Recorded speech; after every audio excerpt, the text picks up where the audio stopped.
La Trastienda Barroca, un podcast de Brecha, con Pablo Gigosos y Marina Cabello del Castillo. Bueno, aquí estamos. Buenos días a los dos. Es la primera vez que días. grabamos tan temprano. Porque Totalmente. solemos grabar siempre por la noche, como a partir de las 7, 8. Sí. Así que nada, hoy madrugamos un poquito, pero Sí. genial porque tenemos aquí un súper invitado. David Mezquita. No es para tanto, sí, es un placer estar aquí. Jo, el placer es nuestro. Además, nos hace mucha ilusión tener a David aquí, que ha sido nuestro profesor durante bastantes años en la escuela. Y cuando teníamos este tema, pensábamos que David era perfecto y Sí. te queríamos tener aquí seguro. Así que muchas gracias por aceptar la invitación. Es un placer. Bueno, pues vamos a ir con la presentación de David, pero creo que no hay nadie mejor que se presente que tú mismo. Entonces, ¿nos podrías decir, para las personas que no te conozcan, quién es David Mezquita? Bueno, yo soy un músico de Valencia y no vengo de una familia de músicos. Yo simplemente me interesaba y mis padres me dejaron entonces ir y me apoyaron mucho. Pero digamos que ni era un buen violinista, ni era un buen pianista, ni tengo una buena voz. Y entonces, como no me salía nada bien, hice lo que hacen muchos, lo digo un poco medio irónico, ¿no? Algunos músicos que no destacan en su instrumento, pensé en hacer dirección y pensé en estudiar también teoría musical. Y aquí estoy. Bueno, vine a Alemania a estudiar. También tocaba la dolzaina, es decir, un instrumento de raíz tradicional en Valencia. Y es una experiencia que luego he valorado mucho más. Porque aunque en el mundo académico se considera esto como amateur, etcétera, te ayuda a enfocar la música antigua también de otra manera. Haber hecho música de tradición oral y ser consciente de que esta música es la mayor parte de la música que se ha hecho a lo largo de la historia y que se hace alrededor del mundo. Es decir, música de una tradición que se transmite oralmente y que es la base. La música que tenemos a través de las partituras de los grandes maestros del pasado es la punta del iceberg. Total. Y no podemos centrarnos solo en eso.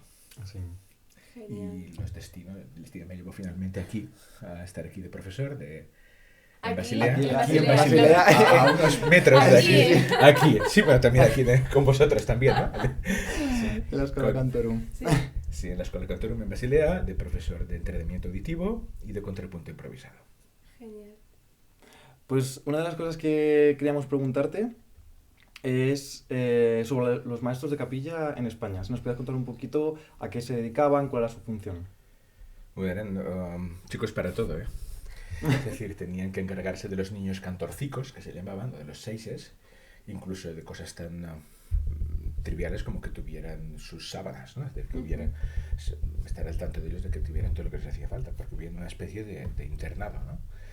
Y pues enseñarles desde los 7 años más o menos a leer el canto llano, es decir, la solfa de las notas, a leer los diferentes valores, la notación mensural, la manera como se apuntaba el ritmo en aquellas épocas, y esto durante el primer año aprendía más o menos a leer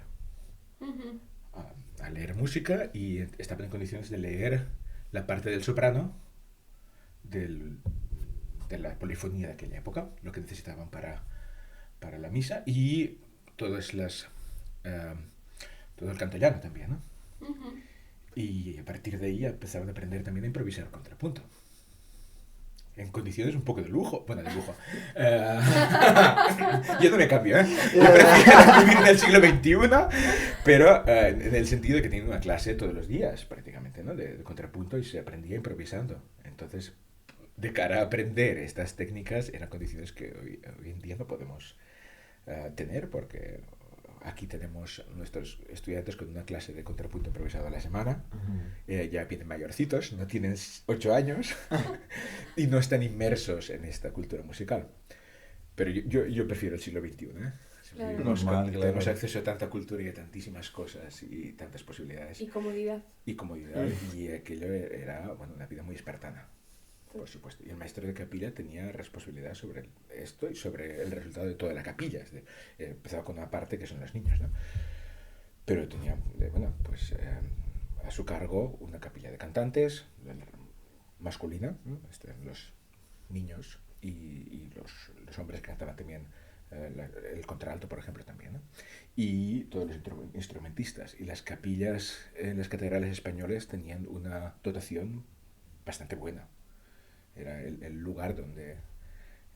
el mejor lugar para un músico profesional en aquel tiempo en España, porque las cortes no tenían el mismo peso que tenían, por ejemplo, los nobles en Italia, donde se desarrolló una música profana mucho más fuerte. Pero sí que tenían... Bueno, me he perdido el hilo. Ah, no te preocupes, esto es muy interesante. Cosas del directo. Sí, no, yo tengo... Tenían... sí, Sí, dime. no, yo tengo varias preguntas sobre todo este contexto, que la primera sería cómo estos niños podían entrar a ser seises. O sea, si había, por ejemplo, hablas de que entraban con unos 7 años, me recuerda un poco a los conservatorios de hoy en día que se entra con 7, 8 años, Sí. ¿no? ¿También tenían pruebas de acceso estos niños o no? ¿Cualquiera podía entrar aquí? ¿Los padres tenían que pagar para meter a sus hijos? Y también luego, ¿qué objetivo había en enseñar a estos niños? ¿Era para que fueran músicos profesionales? En un principio era para que sirvieran en la capilla para tener el soprano. No, las mujeres no se les permitía cantar en la liturgia, entonces el soprano tenía que ser niños. Y buscaban niños que tuvieran buena voz. O sea, que tuvieran ellos una materia prima para poder trabajar bien con ellos. Y en parte se lo daban, bueno, se lo daban todo, pero muy espartano. Y se aprovechaban también de ellos, ¿no? Se aprovechaban de su voz y se aprovechaban de su talento. Pero claro, muchos de ellos luego eran músicos profesionales, pero dependía un poco de si después del cambio de voz seguían teniendo una buena voz, o si aprovechaban bien el tiempo antes del cambio de voz y durante el cambio de voz para aprender otro instrumento. Claro, eso lo había leído, ¿no? Que decían si con el cambio de voz, si cambiaban y no tenían esa buena voz que tenían, a tocar el instrumento. Claro. Sí, bueno, Era una buena opción. muchos de los grandes músicos de aquella época fueron primero niños cantorcicos Ujú. y luego pues aprendieron contrapunto, aprendieron composición, aprendieron a acompañar al órgano o tocar otro instrumento y fueron luego grandes compositores o grandes músicos en un terreno más particular luego. O maestros de capilla.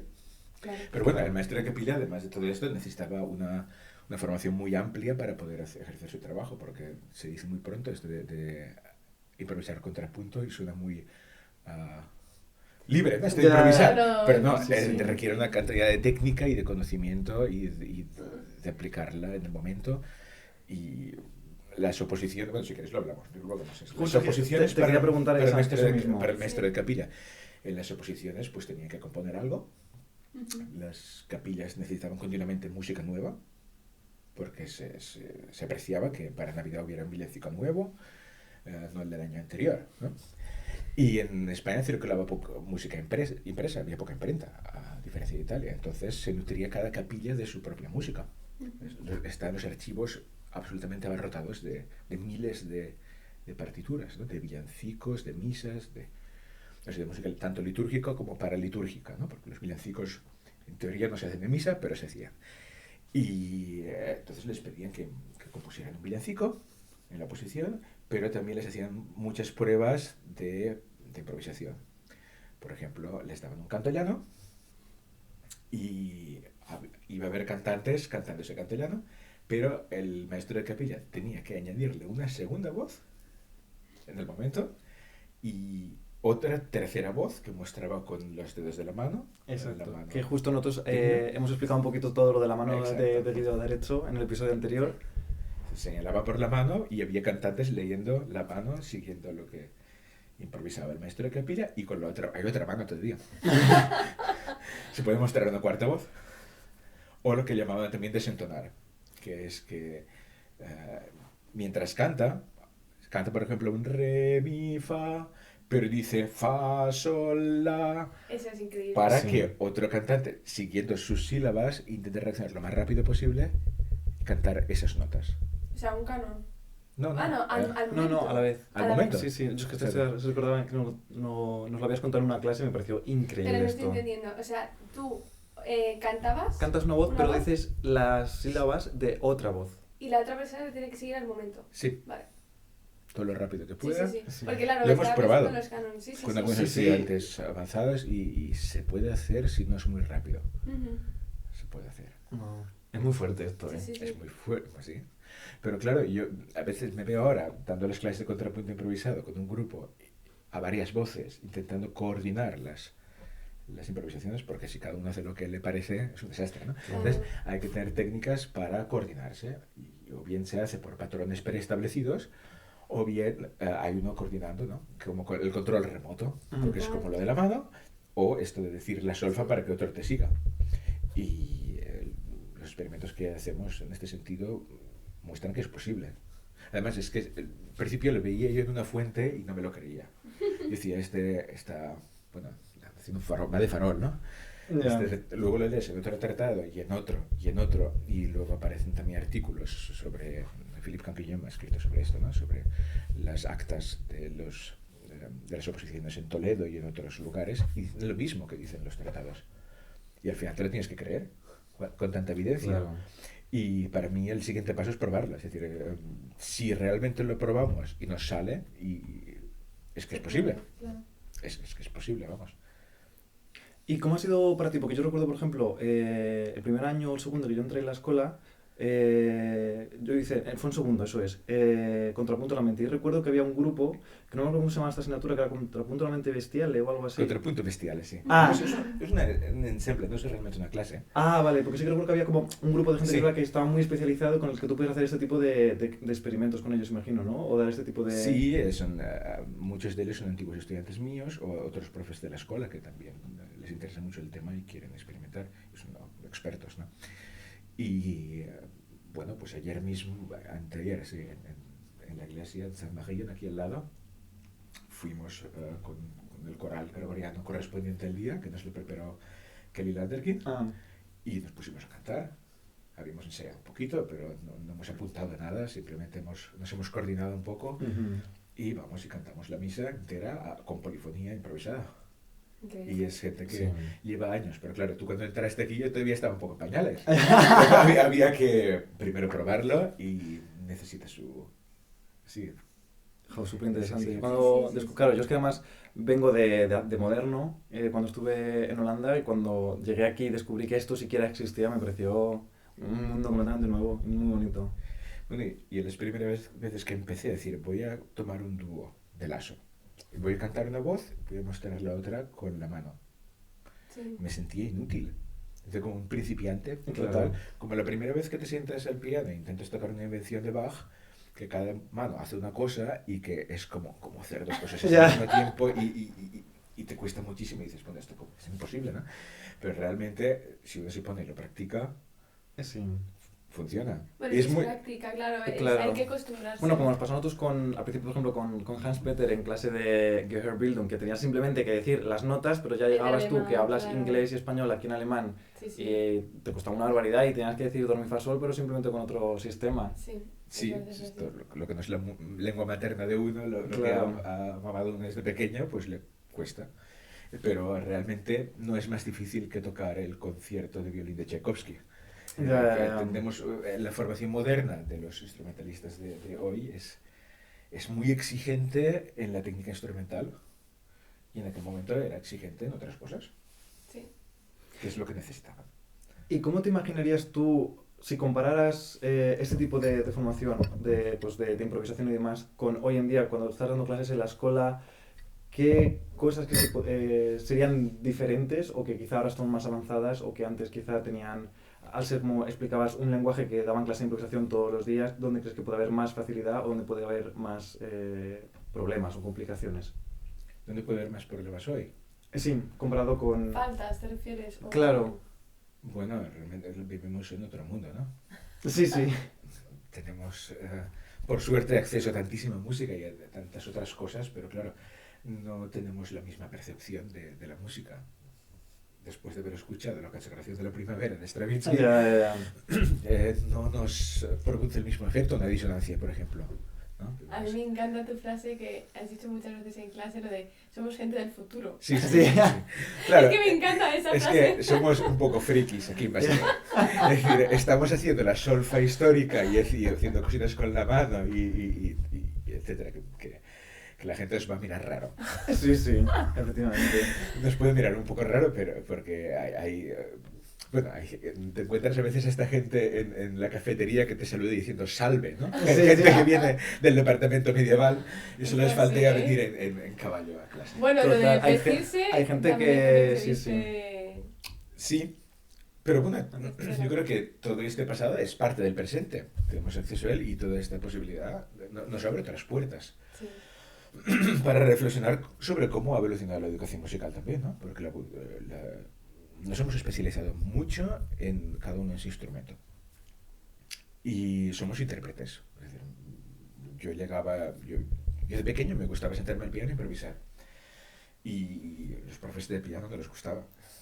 Porque no practicaba las piezas que debía practicar. Claro, pues, claro, no llegarás nunca a ser un buen pianista. Pues tenían razón, no he llegado. Pero, por otro lado, hacer música siempre ha tenido un componente creativo que ha quedado hoy relegado solo a los compositores. Nos especializamos y si eres compositor, bien, y tienes que hacer algo completamente nuevo, tampoco copias nada que ya se haya hecho, pero si no, tu papel es, exagero quizás un poco, pero yo lo he vivido un poco así. Es decir, era que tú tienes que interpretar lo que está escrito y lo otro, no cambies nada, déjalo para los compositores. Pero es que es así, sobre todo además somos muy dependientes del papel. Sí, completamente. Es así, o sea, porque aprendemos todo el rato con el papel. Y me parece una pena porque al final, cuando nos quitan esto, bueno, si te lo quitan muchas veces es porque aprendes de memoria, Sí. ¿no? O sea, Sí. Es una tragedia que un músico no pueda hablar espontáneamente con su instrumento. Es decir, Sí, sí. que hacer música implique que alguien te ha escrito tu discurso. Total. Ya. Es prácticamente esto. Sí, sí. También hay ejercicios que tú haces en las clases, que también me parece muy interesante, que quitas, ¿no? Ah, Partes, o sea, Sí. al final son cláusulas o cosas que están Sí. más o menos, como te has dicho antes, hay como ciertas reglas que tienes que seguir, ¿no? Entonces al final tú puedes quitar trozos y claro, al principio cuando nosotros llegamos a clase y vemos trozos no escritos y dices de, ¡hala, cantad! Y todos, Sí. ¿pero qué voy a cantar? Sí, me gusta fastidiar a los estudiantes un pelín. Pero me parece sádico. increíble, porque Pero al es final un sí super que ejercicio. conseguimos reglas o cosas básicas para poder rellenar esto y nos damos cuenta de que realmente sabemos más y que no tenemos por qué ser tan dependientes del papel. Es que para tú completar una frase donde el profesor te ha eliminado unas Sí. cuantas notas, te ha borrado unas cuantas notas, tiene que basarse en un lenguaje muy concreto. Claro. Con lo cual tú esperas que esa frase continúe de tal manera. Y eso se da un poco de bruces con la idea al final del siglo XIX, del siglo XX, de originalidad. Es decir, huir de los patrones preestablecidos. Ser original. Cada compositor tenía que encontrar su lenguaje muy particular, muy alejado de lo que hacían los demás. En el siglo XX y XXI esto se lleva al extremo. Y me parece interesantísimo. Toda la música que ha surgido de esto, no estoy por hablar mal de ella, pero a nivel de pedagogía musical, primero necesitamos un vocabulario básico. Es un poco empezar la casa por el tejado, que todo sea nuevo, todo sea original y que nada se repita. Porque no se puede confundir lo que es entender una cosa, que puede ser nueva y uno entenderla rápidamente, con dominarla. Y dominarla significa insistir y significa, como el drilling, ¿no? Que lo llaman en inglés, ¿no? Significa machacarlo y repetirlo lo mismo. Y esto, claro, pues somos gente, después de la Ilustración, gente, bueno, pues que queremos entender las cosas y que creemos que lo fundamental es entenderlo y no machacar, no repetir. Pero nadie aprende a multiplicar sin aprenderse las tablas. Totalmente, y que son, repetirlas muchas claro. veces. repetirlas 1000 veces. Y cualquier lenguaje implica que cualquier lengua extranjera que uno aprende no es porque leemos a Cicerón o porque leemos a Goethe directamente, sino es repetir cualquier lengua, I am, you are, he is, etc. Y declinarlo todo y repetirlo 1000 veces. Y hay patrones que hay que repetirlos y repetir. Entonces, mis clases a veces consisten en que les machaco y repetimos ut, mi, re, fa, mi, Sí. sol 20 veces. Diferentes hexacordos, de diferentes maneras, pero al fin y al cabo lo mismo en verde y en rojo y en amarillo. Pero al final esto, hablando de técnica y de instrumento, ¿no? Es lo mismo. O sea, al final nosotros Sí. repetimos técnica, escalas, Sí. patrones, hasta que nos salen solos, ¿no? Y no tenemos que pensar para hacer esto. Pero es así. Pues es lo mismo. Es De lo la mismo. misma manera que uno para dominar su instrumento tiene que, cuando le sale una escala, la tiene que poder hacer sin pensar cada nota, Exactamente. simplemente lo repite Claro. todo de un tirón. Pues con patrones de improvisación es lo mismo, se repiten, se asimilan y claro, cuando uno tiene la idea un poco romántica de improvisación como algo espontáneo que surge en el momento como una inspiración, un don, ¿no? Que tienes, que es la inspiración y el genio, que en ese momento te sale.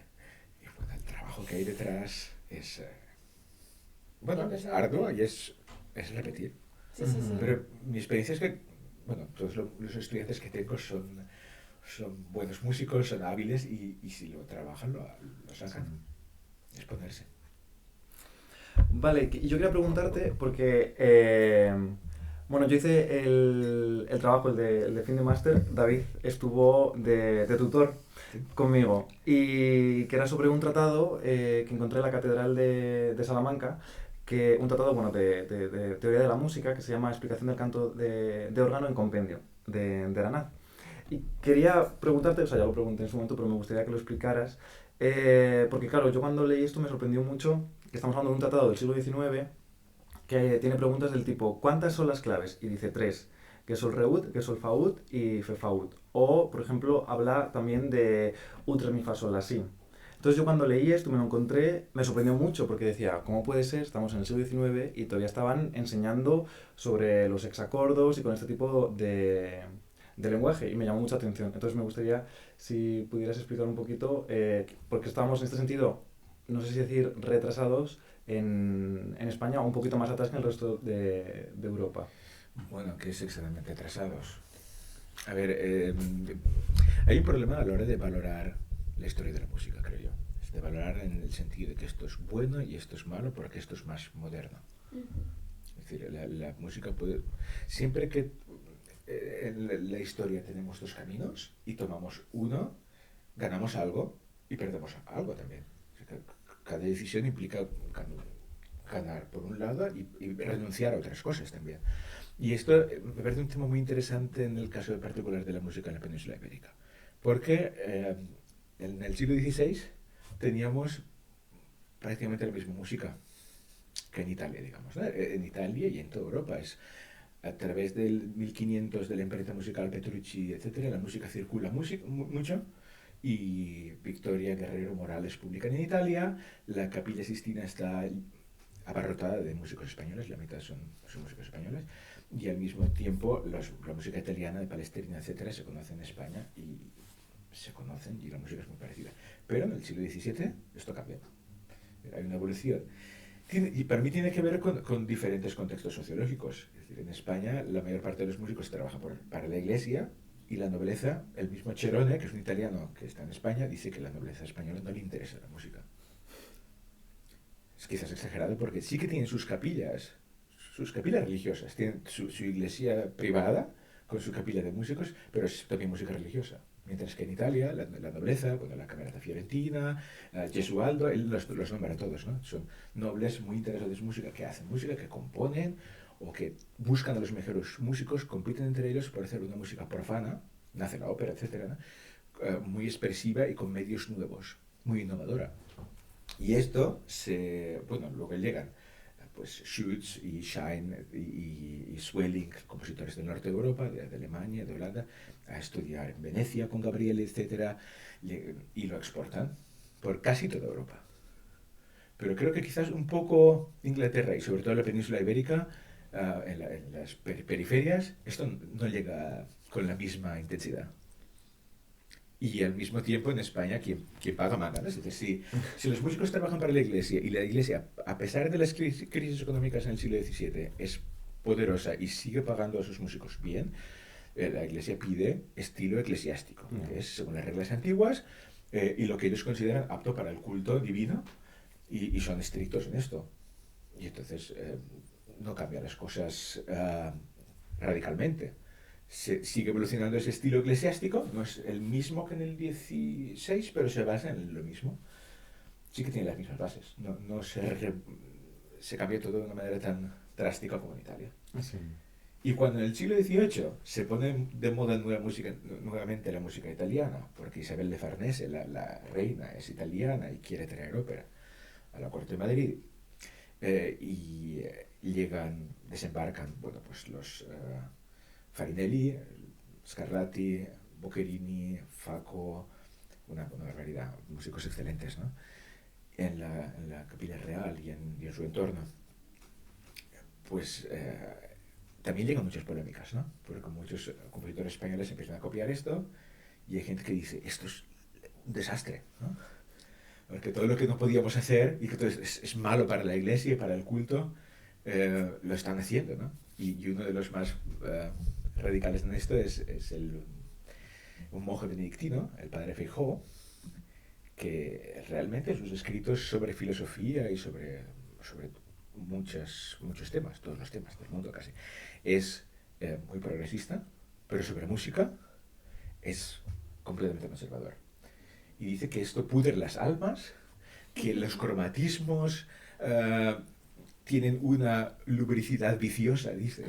Esto es el pecado, ¿no? Y que si la música de la iglesia contiene minuetos, por ejemplo, esos compases de tres, la gente que va a la iglesia se va a acordar de la dama con la cual ha estado danzando la noche anterior y mucho pecado, ¿no? Entonces es muy curioso ver esto, cómo se produce ese choque. Y bueno, discuten sobre una disonancia, como la de la famosa misa de Valls, sobre una disonancia.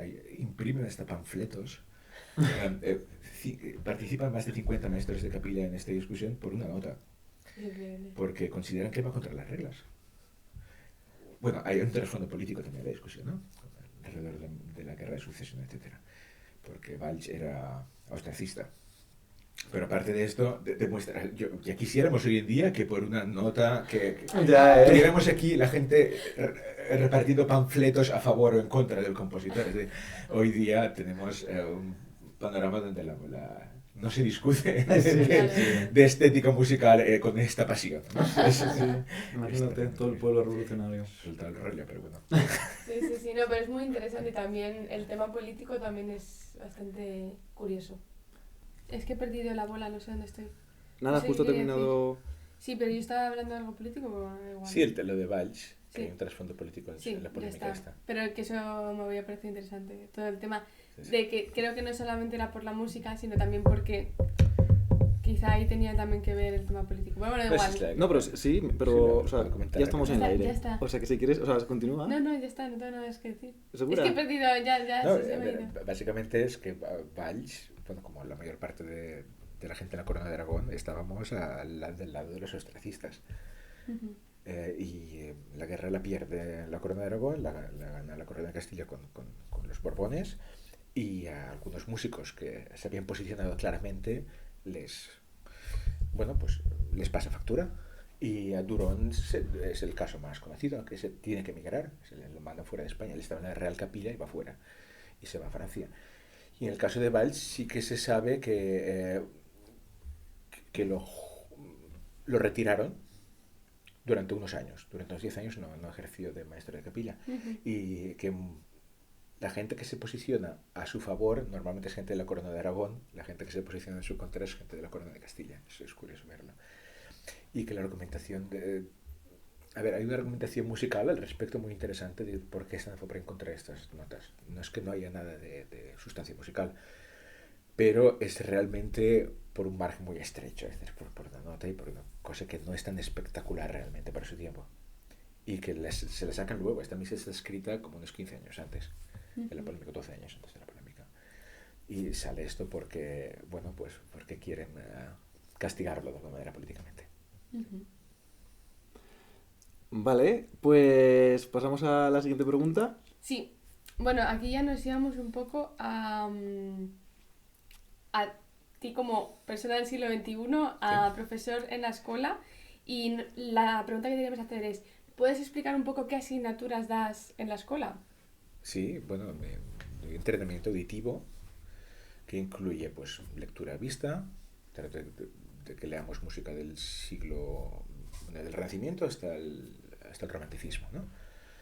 Del 15 al 19, y procuro transmitir un poco las herramientas históricas, es decir, que busquemos también la solfa histórica y los ejercicios históricos con los que se aprendía, pero también leer repertorio, y tanto con las claves originales para que podamos leer. Es verdad que encima los dictados, ¿te acuerdas que esto me pareció muy curioso? Y cuando hacemos los dictados, que era con todas estas líneas, porque estaba con todas las claves antiguas. Me acuerdo del primer año que hice contigo, con Satzlere, que estábamos centrados en el Renacimiento. Ah, ¿tú le has dado clase de Satzlere? Sí, bueno, también, vale. durante un año yo estuve de sustituto, Vale. también vale. adicionalmente de Satzler, que es técnicas de composición históricas. Vale. Uh-huh. Y fue muy guay, me gustó un montón. Vale. sí, se hace un poco introducción a cómo es el estilo compositivo en las diferentes épocas, ¿no? Un poco de análisis Sí. y de aprender también a escribir, ¿no? Un poco. Uh-huh. Entonces utilizamos herramientas un poco históricas. No había partitura en el Renacimiento estrictamente, se escribían las voces por separado. Y había como una tabla de cera en la cual se hacían sus borradores, y entonces intentamos a veces, aunque sea sobre papel, no lo hacemos hacer, pero hacerlo de una manera parecida. Sí, hacer como un esbozo de cómo cuadran las voces y luego ya pasarlo al papel por separado. Pero bueno, eso es dentro de, está hablando primero de las partes que hago normalmente, ¿no? Es decir, que la lectura vista es una parte, el dictado es otra, es una disciplina moderna del siglo XIX-XX, pero que sirve también para... Claro, es una clase en grupos más numerosos, en la cual también podemos transmitir determinadas técnicas para aprender o cómo aprender a escuchar, digamos, ¿no? Claro. Desde una perspectiva más histórica. Y luego lo que sí que es una innovación, que antes de venir yo aquí todavía no existía como asignatura, es el contrapunto improvisado. Uh-huh. Es Bueno, y mi luego pasión. los seminarios también. Sí, también Sí. tenemos seminarios. Es que, claro, teníamos... la escuela tradicionalmente tenía una estructura que no diferenciaba entre bachelor y máster realmente. Es decir, había gente que venía aquí a hacer el bachelor, o antes tenía otros nombres incluso, gente que empezaba a estudiar música aquí, y luego gente que ya había hecho el bachelor en otro lugar, o había hecho un diploma en otro lugar, y venía aquí a hacer como como máster, ¿no? Y el programa era muy parecido, porque normalmente la gente no había estudiado música antigua en otros lugares.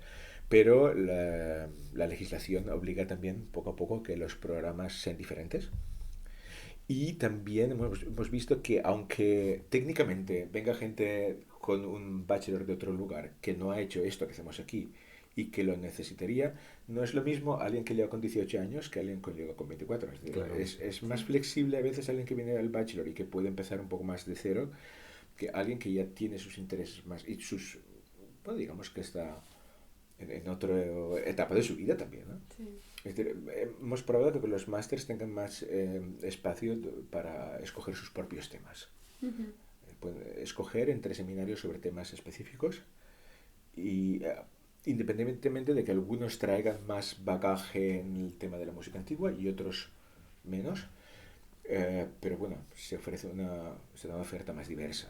Uh-huh. Uh-huh. Por otro lado, claro, el bachelor son 3 años y el máster son solo 2, y hay que preparar en el instrumento propio un recital con un nivel muy alto, y las posibilidades de... Les queda a la gente menos capacidad en el máster para todo este tipo de materias complementarias. Sí. Con lo cual, bueno, pues la gente que trae mucho bagaje lo aprovecha mucho, y la gente que trae menos bagaje pues tiene un primer contacto, pero creo que la gente como vosotros que habéis hecho el bachelor aquí tenéis un privilegio también. Sí, Porque es totalmente. donde realmente es un programa muy intenso durante mucho tiempo. Es intenso, sí. Sí. No, yo recuerdo, o sea, que el Han sufrido, bachelor, claro, hay muchas asignaturas teóricas, y otra cosa curiosa también es que se canta mucho. Sí. Que, claro, yo no sé cómo son los otros superiores, porque yo he hecho lo superior aquí directamente en Basilea, pero es algo que me sorprendió porque, claro, yo vine directamente del grado medio, y en el grado medio yo no cantaba desde segundo de grado medio, o sea, hasta sexto. Claro, porque, con coro, imagino. Claro, con coro y lenguaje musical, porque luego tienes armonía, tienes composición y análisis, y ya no cantas, y de repente llegas a la escuela y es que casi en todas las asignaturas te toca cantar, porque incluso en dictado también cantábamos, Sí, o sea, sí. era... No, cantar. incluso tienes aquí, que esto por ejemplo en el superior cuando yo estudié en Holanda no lo teníamos, aquí tienes la clase de canto para ti Sí, solo sí, media sí. hora a la semana con un Es profesor de canto, es- que también es una Sí, maravilla. audiciones, ¿eh? Que eso... Sí, sí. Bueno, eso Eso es duro. Eso de Escola Cantorum ya da una pista, Sí, ¿eh? sí. No, bueno, claro, pero Sí. es muy interesante, pero también es duro, sobre todo cuando llevas años sin hacerlo y de repente, ¡boom! Sí. Son Sí. muchas clases teóricas y se aprende mucho, pero efectivamente es bastante intenso. Sí. Sí. Genial. Vale, y luego, claro, creo que hemos coincidido, ¿no? Los dos cuando hicimos las pruebas de acceso aquí en la escuela, nos encontramos contigo de Yo primeras me acuerdo para... perfectamente, ¿eh? No, a lo mejor tú como has visto a tanta gente Claro. no te Pasa, acordarás. sí. Pero sí, Exactamente. tuvimos Nos a David tiene todos como los años. examinador. Sí. Sí. Por suerte nos dio el visto bueno. Además yo no lo sabía, yo tuve muchísima suerte porque además Paolo cuando habla perfectamente español, Rebeca, los profesores de Gamba aquí hablan perfectamente español y tuve muchísima suerte porque yo vine de estar con ellos y de repente abres la puerta y apareces tú y yo, bueno, me siento aquí como si estuviera en España y estoy aquí pensando que estaba en Suiza y de repente es como, hola. Sí, sí. A Sí, mí me pasa sí. igual porque Marc también las clases son en español Sí. y Sí. luego con David. Sí, En o las sea, tú ves circunstancias bastante- aquí he dado clases en español, bastantes, y algunas incluso en catalán. Wow. Ah, sí, ¿eh? Sí. O sea, que justamente coincidió que Sí. el grupo. Sí, a veces Sí, sí. tienes un grupo en el cual te fallan 2 o 3 estudiantes, los que Claro. hablan alemán e inglés, depende, es casualidad, ¿no?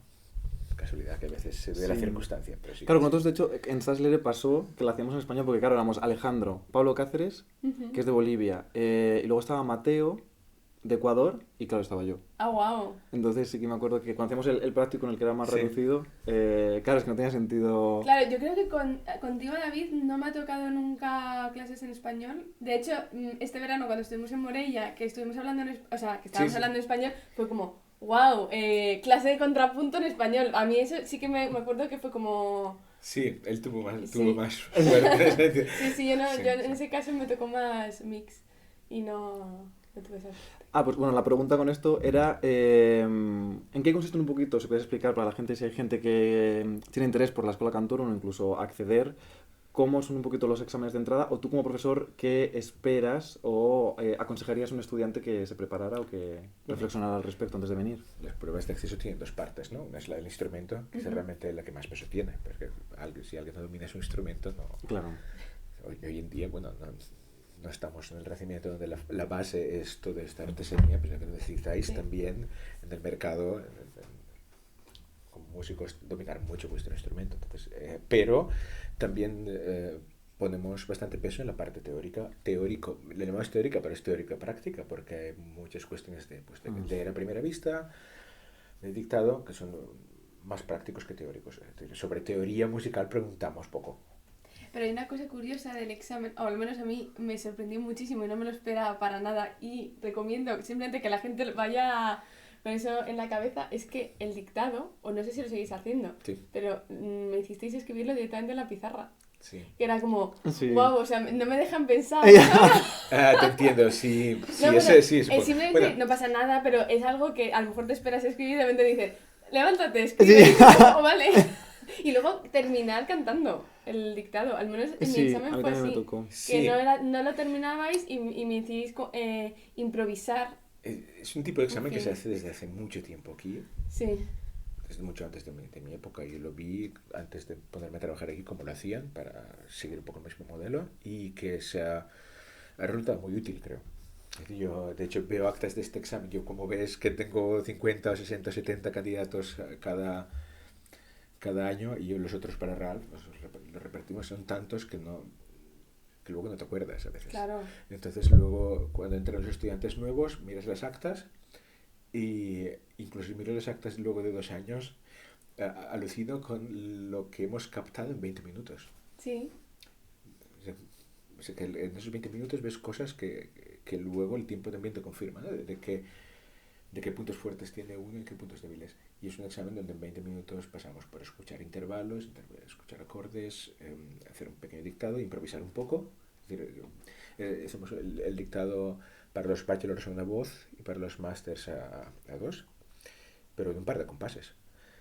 Pero es interesante ver cómo uno trabaja así en breve tiempo en la pizarra. Sí. Ujú. Porque finalmente no es para decir todo esto está mal, sino es por tener un poco un picture, una la imagen Claro.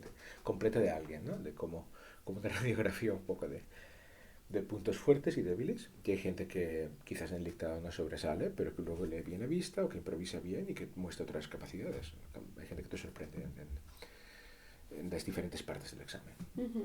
Y así sabemos un poco qué trae alguien y dónde hay que trabajar. Es decir, para mí la mayor utilidad de este examen no es filtrar a la gente, aunque claro, si alguien realmente no cumple con un mínimo de skills, ¿no? De habilidades para poder, para lo que vamos a pedir en el estudio es mejor, porque si luego dejamos entrar a gente que luego va a sufrir, Ya. también tienes que funcionar el examen, pero sobre todo lo más útil es ver luego Ujú.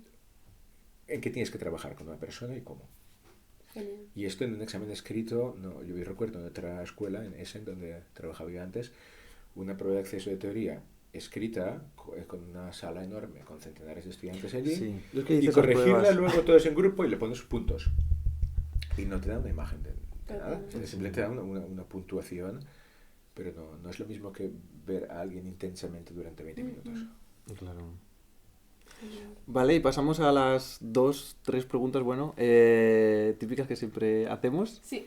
Si tuvieras que elegir una celebrity histórica para irte a una cena, ¿a quién elegirías? Uf. Hay tantos. Pero Elige solo uno. puedes uno. Solo puedo uno. Puedes ir a cenar esta noche con quien quieras. Bartok. Ah, sí, me ha sorprendido. Me esperaba algo más del 16. Sí, bueno, soy muy fan de Bartok. A nivel de muchísimas cosas, no solo musical. Es casi os podría decir, ahora me sale también Pau Casals, pero bueno, bien. A nivel humano, a nivel también de su interés por la etnomusicología, lo que recopiló y la seriedad con lo que se tomaba la música y la figura completa, de intérprete, de compositor, de musicólogo. Es un referente para mí, también moral. Ujú. Ay, Genial. bonito, sí, sí. Pidió que le pusieran en la lista de arte degenerado. Ah, Es decir, Wow. los nazis, pues sabéis que ponían muchos músicos judíos en su lista, etcétera, y otros por rojos, por lo que fuera, los ponían en la lista de arte degenerado. Y aparte, quizás porque no lo tenían tanto en el radar, o porque no lo pusieron, y él pidió que lo pusieran. Qué maravilla. Total. Vale, vamos con la segunda pregunta, que es ¿cuál es tu guilty pleasure musical? O sea, ¿Sí? tu guilty pleasure. Quiere Ah. decir, ¿qué escucha David en el coche o en su casa? ¿O qué escuchas? Que a lo O mejor... limpiando. No me siento nunca culpable. Es decir, no sé. No, a ver, yo escucho desde jazz, música medieval. Me han pasado nuevamente una colección de discos de alguien que heredó discos y no los usaba, de música medieval enorme, y los escucho con mucho placer también, de estos de vinilo. Ujú. Y escucho todo con placer, de Renacimiento, de música étnica, de diferentes países, de cualquier continente. O sea, escuchas... Pero creo que no soy Sí. especialista en el tema ni de largo. Y escucho todo con placer, pero no me siento culpable por escuchar. No, bueno, esto es, o sea, como más referido a... Claro, que lo escuchamos todo, espero, con placer siempre, sino que a lo mejor hay un tipo de género o artista en concreto que uno no se imaginaría que tú pudieras Bueno, escuchar. voy a decir uno Exactamente. que quizás eso sí que sorprende. Sobre todo en mis años de juventud. La Polla Records. ¿Qué?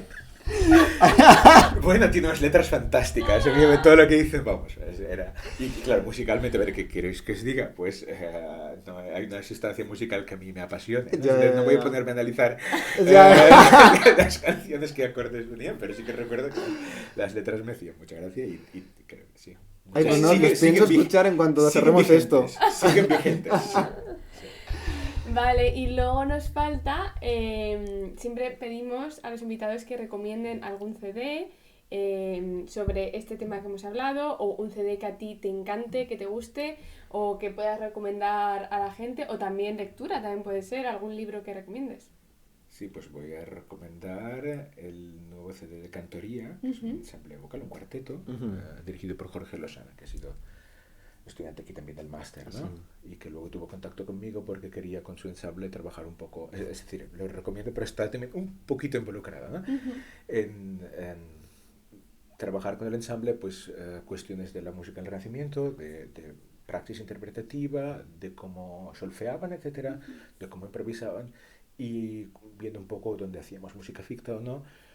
Pero esto son cuestiones que luego en el disco que han grabado, que son las ensaladas de flecha, es un repertorio que me apasiona, y bueno, la interpretación es completamente suya, porque no estuve trabajando directamente en esto y me sorprendió la calidad con lo que lo han hecho. De verdad, es decir, el disco no es mérito mío. Colaboré con ellos un poco con ciertos conceptos del Renacimiento, pero han hecho un disco maravilloso. Lo puedo recomendar. Sí, sí. Pues desde Nosotros lo hemos aquí- escuchado también sí. y muy bonito, sí, sí.